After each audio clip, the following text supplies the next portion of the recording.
And you can see downtown Hendersonville behind us, where things are dry and quiet now, but flooding is a growing concern for the city, and leaders are turning to technology for help. News 13's Anjali Patel shows us the state-of-the-art system the city just installed to monitor stream levels in real time.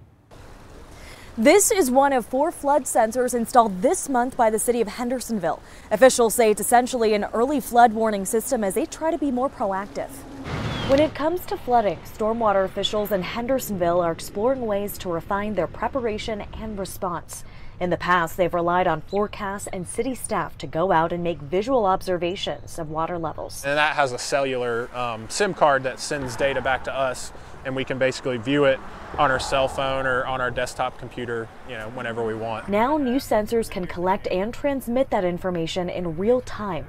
The $24,000 system, paid for through stormwater utility fees, will assist staff in sending out informed and timely notifications ahead of and during large rain and flooding events through the city's existing alert notification system. With this system, we have hard data that we can, rely on and say, during this storm event, we know that the water level in Mud Creek or Britton Creek is at this elevation, and we know that at that elevation, water is going to begin to flood these structures. The sensors installed in well-traveled and flood-prone areas throughout the city. This sensor here in particular will help us really stay on top of when the greenway starts to flood. Like this one at Mud Creek next to the Oklawaha Greenway.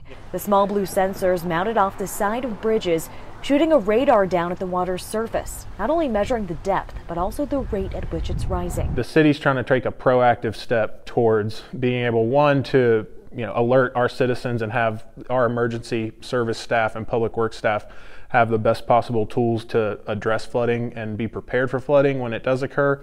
And then also long term, it'll kind of help us better understand how certain forecasts and certain rain events, what type of flooding they lead to. And for information on how to sign up for the City of Hendersonville's alert notification system, head over to WLOS.com. Tonight, a bicycle safety group wants changes following the death of Asheville cyclist Jason Wyatt. Driver Bernie Rogers turned himself in last week for charges of death by motor vehicle, failure to reduce speed, and a revoked driver's license. Since then, News 13's Taylor Thompson has learned more about Wyatt and what advocates want done. It's unfortunately a common occurrence throughout the city. This is why bike advocates say they're fighting for safer roads for all. Earlier this month, Jason Wyatt was cycling down Patton Avenue around 10:30 p.m. when he was hit by a vehicle. Driver Bernie Rogers stayed on scene with Wyatt, where he succumbed to his injuries. Unfortunately, we do have a lot of collisions with bicyclists. In this case, it could have been avoided. That roadway in particular, it was well lit. Mr. Rogers should have seen Mr. Wyatt on his bicycle, but he was distracted at the time. Wyatt was a frequent bike rider, which he bonded over with fellow rider Donald Acton, a local chiropractor. Acton says Wyatt began coming to his office a few months ago. He didn't ask for a handout. He asked if he could clean the bank off next to the office. Wyatt had been living in the woods across the street from the office. The day before the accident, he came over to give Acton a present. This is a great fishing lure, man. I want you to have this for your birthday. That was the last conversation. Acton says his goal is to help more people like Wyatt who are looking to make a difference and work for it. Unfortunately, accidents like Wyatt's are all too common.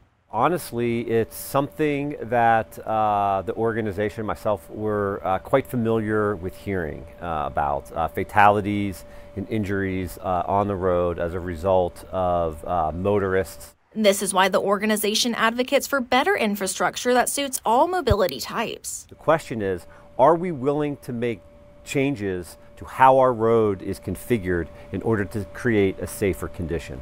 Bernie Rogers turned himself in on November 22nd, was then released without a bond. Rogers is set to appear in court next week on December 8th.